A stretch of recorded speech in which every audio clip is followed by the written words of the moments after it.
السلام علیکم ورحمۃ اللہ وبرکاتہ۔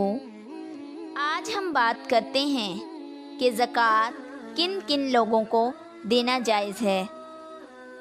جس کے پاس 52.5 تولہ چاندی یا 7.5 تولہ سونا یا اتنی ہی قیمت کا سوداگری کا اسباب ہو، اس کو شریعت میں مالدار کہتے ہیں۔ ایسے شخص کو زکوٰۃ کا پیسہ دینا درست نہیں، اور اس کو زکوٰۃ کا پیسہ لینا اور کھانا بھی حلال نہیں۔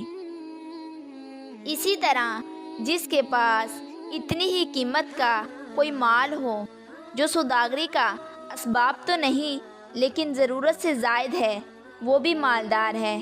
ایسے شخص کو بھی زکوٰۃ کا پیسہ دینا درست نہیں۔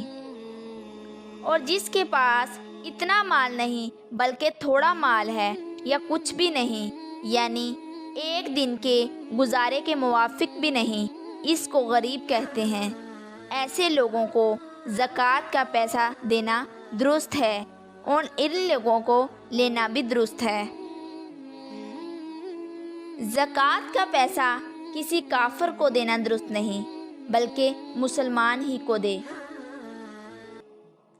زکوٰۃ کے پیسے سے مسجد بنوانا یا کسی لاوارث مردے کو گور و کفن کر دینا یا مردے کی طرف سے اس کا قرضہ ادا کر دینا یا کسی اور نیک کام میں لگا دینا درست نہیں۔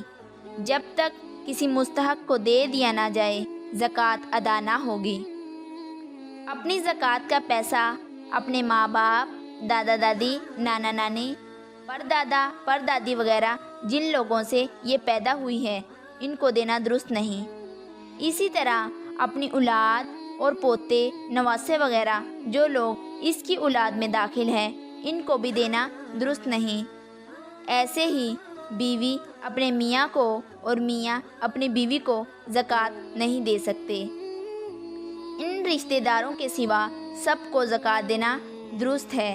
حدیث شریف میں ہے کہ رشتہ داروں کو زکوٰۃ دینے کا دگنا ثواب ہے، ایک تو رشتہ داری کا اور دوسرا زکوٰۃ دینے کا۔ Follow me for more Islamic video. Like, share, comment and don't forget to subscribe. جزاک اللہ خیر۔ اللہ حافظ۔